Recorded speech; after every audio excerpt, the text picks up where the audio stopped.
je vais laisser à Madame la Présidente de l'URPS Médecine Libérale Champagne-Ardenne le plaisir d'ouvrir cette journée avec une belle exergue. Hein. Bon, à nous de vous le prouver, ça, aujourd'hui. La médecine libérale, j'y crois et j'en ai envie. Bonjour, Madame la Présidente. Bonjour, Monsieur Loubry. Bonjour à tous. Donc, on se retrouve ici pour la 6e année. C'est l'URPS, bien sûr, qui organise cette journée pour vous, avec nos différents partenaires. Et je remercie en particulier Monsieur le Doyen qui nous accueille toujours dans cette enceinte. Et c'est avec un immense plaisir que tous les ans, nous retravaillons avec vous, parce que vous en redemandez tous les ans depuis 6 ans. Et que nous préparons avec vous cette journée, les ateliers, toutes les activités qui vont avoir lieu. Merci beaucoup, Madame la Présidente. Alors, je vous réexpliquerai le petit challenge qu'on va vous proposer. Et les prix, vous allez voir, c'est pas de la gnognotte quand même. Hein. Monsieur le Doyen, bienvenue chez vous. Merci. Merci infiniment. Donc, je suis ravi de pouvoir vous accueillir tous dans les locaux de la Faculté de médecine pour cette 6e journée d'installation.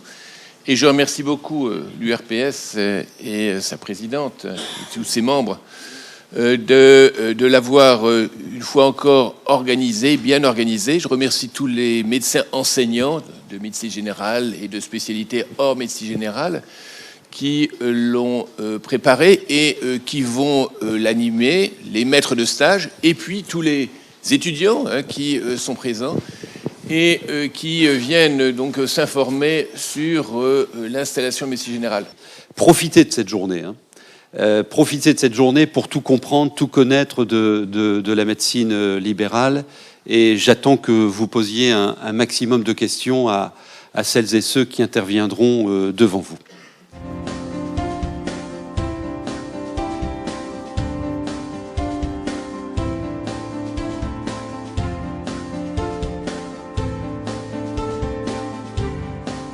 Alors, Anne Guyot, vous êtes médecin généraliste à Saint-Dizier. Vous avez fait vos études à Nancy. Et Pauline Marchal, vous êtes cardiologue à Charleville-Mézières. Et avec des antécédents, hein, votre père est aussi, d'ailleurs, vous commencez une partie de votre vie professionnelle à ses côtés, est également cardiologue. On va juste, pendant quelques minutes, vous entendre sur votre parcours, et j'ai une série de questions à vous poser sur la réalité de la médecine libérale telle que vous la vivez. Première installation, installée depuis 2 ans ? 2 ans. C'est oui. ça ? Et vous avez passé votre thèse en 2010. Oui. Bon, et vous avez suivi vos études à la faculté de Nancy. De Nancy. Bon. Alors, vous avez choisi tout de suite une installation avec une histoire intéressante, hein, parce que vous avez rencontré votre associé, vous êtes associé, et il a dit on a un truc à faire là, ensemble. Expliquez ça. Voilà. Alors, j'ai remplacé pendant 3 ans après ma thèse. Je me suis promenée un peu en France, et puis je suis allée un peu dans le sud de la France, voilà, où j'ai remplacé. Et je revenais dans le nord-est, Saint-Dizier. Et j'avais pris l'habitude, quand j'arrivais quelque part, d'envoyer des courriers à tous les confrères du secteur pour dire, voilà, j'arrive chez vous, je suis remplaçante. Et vous attendez tous ? Et voilà, tout le monde me proposait du remplacement parce qu'ils étaient fatigués, ils voulaient partir en vacances. Et donc j'ai envoyé, je crois, une 40aine de courriers à Saint-Dizier. Et j'ai eu beaucoup de réponses dans les 48 premières heures, et dont un qui m'a dit « Ah, vous voulez remplacer ? Mais il ne faut pas remplacer, il faut vous installer. » Alors, je me suis dit « Il y en a un qui ne veut pas partir en vacances. » Aujourd'hui, nous sommes 6. Nous avons un cabinet flambant neuf en rez-de-chaussée d'un immeuble d'une cité HLM. Ouais, vous avez négocié avec ce bailleur social, voilà, pour vous installer là où ça se passe, quoi. Voilà, dans des locaux aux normes accès handicapé. Enfin voilà, parce qu'une installation, une installation en ce qui me concernait, ça ne pouvait pas se faire n'importe comment. Voilà, il y avait des critères à respecter, en particulier l'accessibilité, etc. Mais tout d'abord, expliquez-nous au quotidien comment vous êtes organisé. Vous dites que vous êtes marié, vous avez des enfants. Comment vous travaillez, votre emploi du temps, et quelle maîtrise vous avez de votre emploi du temps ? Eh bien, par exemple, mes enfants n'ont pas d'école le mercredi, donc je ne travaille pas le mercredi. si j'ai besoin de les emmener à l'école le matin, et ben, je décide que tel jour, je les emmène à l'école, ou selon ce que je peux faire pour m'organiser. Donc, je commence mes consultations vers 9h, 9h30, après l'école. Et puis voilà, je travaille... Volume horaire hebdo, si on peut le quantifier. J'ai une nounou qui s'occupe de mes enfants, elle fait entre 35 et 39 heures. Voilà, donc vous êtes ça correspond à peu près environ, à ce que je fais dans la semaine. Un temps plein. Et ça vous va, quoi. Enfin, c'est un choix, cette organisation-là. Il faut assumer quand même l'organisation du quotidien. Enfin, il n'y a aucune femme qui vous dira que quand elle rentre à la maison, il n'y a pas une deuxième journée à faire. Vous avez un deuxième métier, oui. Voilà. Mais c'est possible. C'est possible aussi de se libérer une journée comme ça de temps en temps pour aller faire autre chose. Et voilà, avec un peu d'organisation, on y arrive.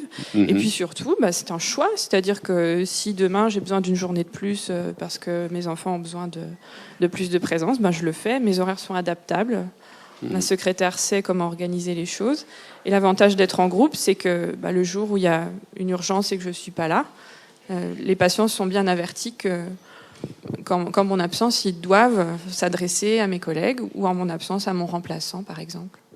Vous présentez Pauline Marchal, donc vous avez, on peut dire votre âge, 31 ans, et vous avez posé votre plaque la veille de Noël, le 24 décembre 2014. Où êtes-vous ? Donc, je suis à Charleville-Mézières, dans les Ardennes. Donc moi j'ai eu un parcours un peu particulier, j'ai fait mon externat à Reims et j'ai fait mon internat de cardio à Toulouse. Et vous étiez ému en entrant dans ce... Exactement, ça fait longtemps que je suis pas revenue là. Mais bon. Voilà, donc en cardiologie, en spécialité, c'est un peu particulier effectivement, comme le disait Monsieur Échard, on n'a aucun stage en libéral. Et moi j'ai eu la chance d'être promise à un clinica et voire plus, et d'avoir un master 2 à faire. Et j'avais pas de financement pour mon master 2. Donc j'ai dû remplacer pour me payer mon année de Master 2. Et c'est en remplaçant en libéral pendant mon année de Master 2 que je me suis dit que c'est ça que je voulais faire et non pas le cursus hospitalier classique qu'on me proposait. Vous êtes dans un cabinet de groupe, et comme je disais tout à l'heure, avec votre papa. Exactement. Donc moi j'ai eu la chance, et c'est beaucoup plus facile que si je ne l'avais pas eu, de travailler avec mon père. Et surtout dans une ville relativement petite où je connais les correspondants qui sont des amis de mon père, où je connais le fonctionnement puisque j'ai toujours vu mon père travailler comme ça, etc. Donc c'est vrai que c'est assez facile et je l'ai, comme ma collègue, beaucoup remplacé avant de m'installer, de prendre la décision de m'installer. Donc heureusement finalement qu'il y avait ce tutorat de votre père, enfin cet accompagnement, parce que pas préparé dans cette spécialité à la médecine libérale. C'est surtout qu'on n'a aucune chance d'y accéder. Et quand j'ai remplacé à Toulouse, je remplaçais dans des cliniques. Et dans les cliniques, c'est un fonctionnement à peu près similaire à l'hôpital finalement. Donc on n'est pas désarmé quand on remplace en clinique. Mais en libéral, comme ça, en cabinet, etc., c'est une pratique complètement différente. Et au début, mon père me mettait 6 patients à la matinée parce qu'il me fallait du temps, il fallait que je réfléchisse, et j'ai eu la chance de pouvoir faire ça comme ça, tranquillement. Moi, je dirais que quand je vais travailler, là, j'ai toujours envie d'aller travailler. C'est-à-dire que c'est jamais pesant, je fais mon emploi du temps comme je veux et je suis toujours contente de rendre service aux patients. Comment est organisé votre planning, votre semaine type ? Moi, c'est un peu particulier. Donc, je suis installée à Charleville. Tout est particulier chez vous. Oui, c'est ça. Et en fait, j'ai fini mes études à Paris, donc j'habite sur Paris. Je vais encore un peu travailler, faire des vacations à la Riboisière, à l'hôpital. Et donc 2 jours par semaine, je travaille à Charleville. Voilà, je travaille juste en libéral 2 jours par semaine, le mercredi, jeudi.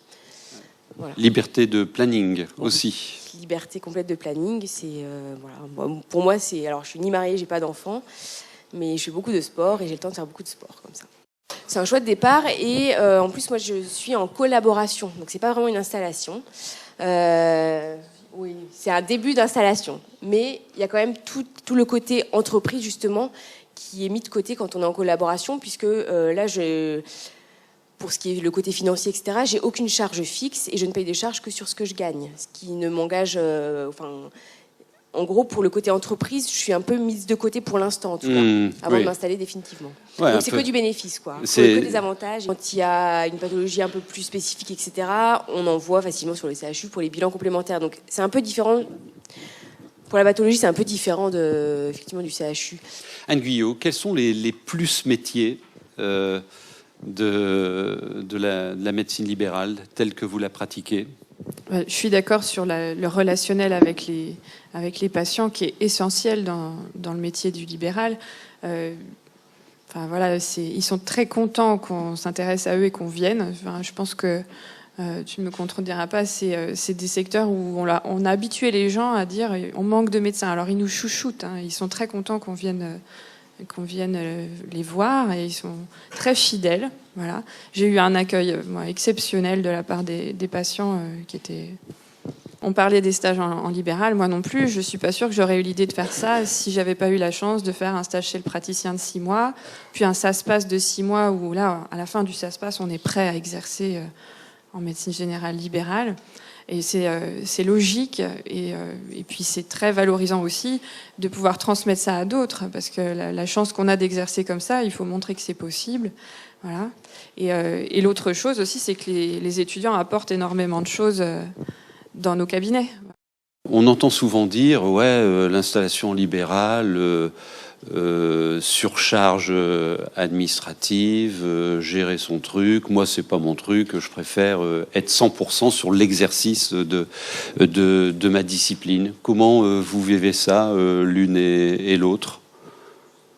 Allez-y. Faut pas se voiler la face, hein, de l'administratif, il y en a même à l'hôpital. Enfin, moi, j'entends mes copines de promo qui sont en milieu hospitalier, elles font de la cotation à l'acte. Voilà, il y a une part non négligeable du boulot hospitalier qui est de l'administratif. Alors, on a le nôtre. On a nos formulaires à remplir, on a la relation avec la caisse, on a de la comptabilité. Et on a aussi la chance de pouvoir déléguer des tas de choses à un comptable quand il y a besoin, à un juriste quand il y a besoin de faire un contrat d'association. Voilà. Alors on rencontre d'autres professionnels qui ont leurs compétences aussi, puis finalement ça enrichit l'exercice qu'on a. Mais c'est vrai, c'est un métier entrepreneurial, il faut avoir les épaules. C'est pas le truc que je dois faire à 22h après que les gamins soient couchés, quoi. Bon, on peut quand on n'a pas le choix, mais je crois qu'aujourd'hui on peut s'organiser dans la semaine pour libérer du temps pour faire ça. Enfin, en tout cas, moi je me force à faire ça, à faire mon travail administratif. Ça pèse quoi dans votre emploi du temps? Au moins 45 minutes par jour. 45 minutes. 45 minutes à 1 heure par jour, oui. D'accord. Mais répartis peut-être aussi. Oui, c'est des petites séquences, oui. D'accord. Et vous, Pauline? Je suis entièrement d'accord. Hein. Moi, ça me prend, pareil, une demi-heure, 45 minutes le soir à la fin de mes 2 journées. Après, est-ce que c'est pesant ou pas? Moi, ça me pèse pas plus que ça. Il y a de la compta, il y a pareil le comptable. J'ai fait appel à un comptable pour la première fois. On se fait aider.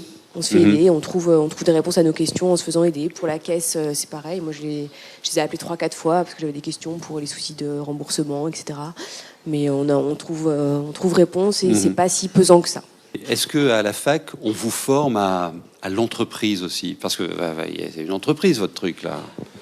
Je vois tout le monde sourire. Je pense qu'on commence. Je pense qu'entre le début et la fin de mes études, déjà, il y avait des enseignements qui commençaient à arriver. Peut-être pas assez.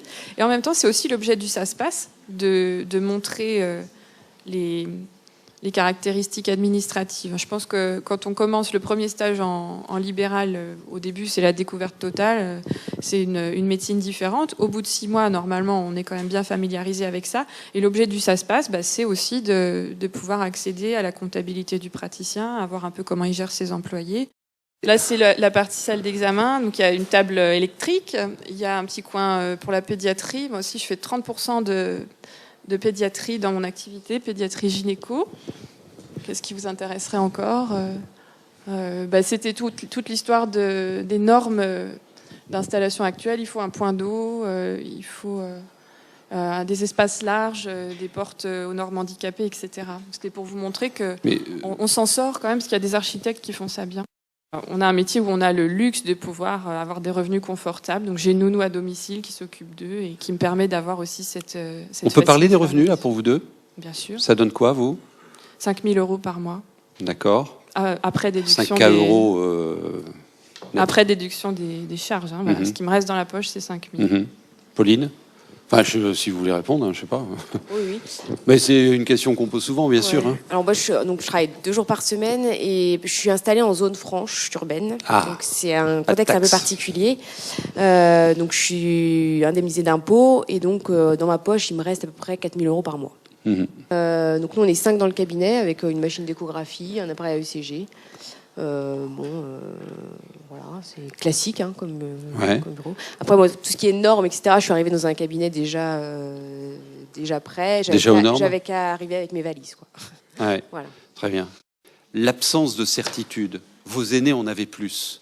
Est-ce que c'est perturbant? Comment vous gérez ça? Bon, c'est toujours un peu angoissant, mais on fait avec. Je suis pas sûre de faire du libéral toute ma vie.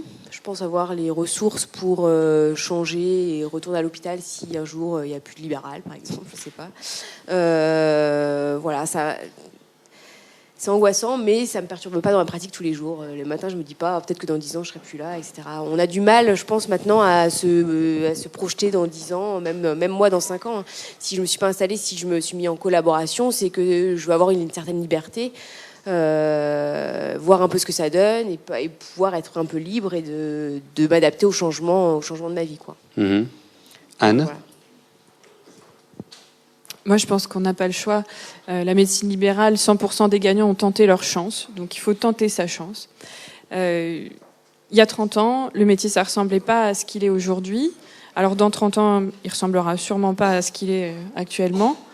Et il faut accompagner le changement, mais je ne crois pas que ce métier-là disparaîtra. Il y aura toujours une forme de médecine proche des gens.